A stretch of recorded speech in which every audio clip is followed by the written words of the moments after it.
An old woman suddenly handed me a pocket watch at a party. Come back to me.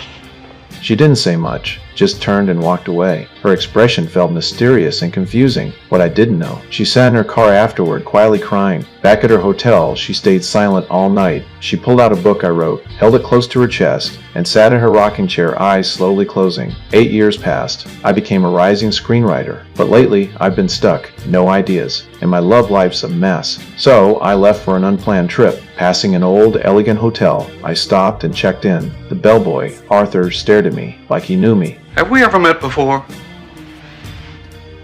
Have we ever... No, I don't think so.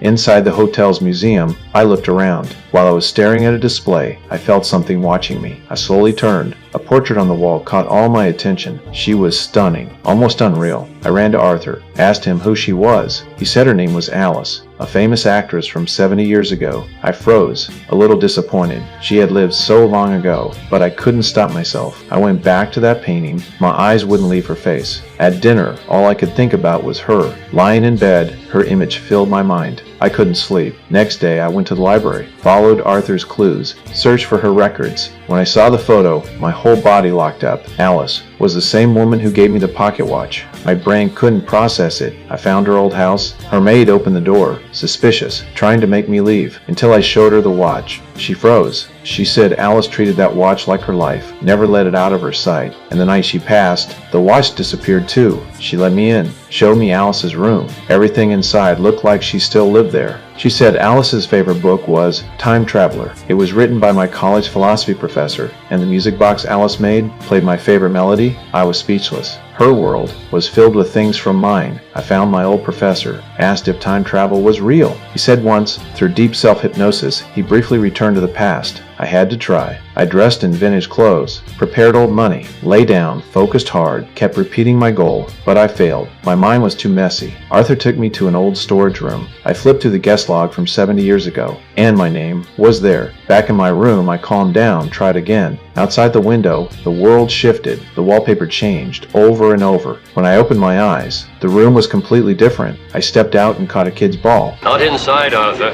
That kid was young Arthur. I went to the theater, looking for Alice. Rehearsal had started, but she wasn't there. I slipped backstage. A redhead told me Alice was by the lake. I found her. She stood alone, back to me. I didn't call out, just watched her from behind, like I'd waited forever for that moment. And then she turned around,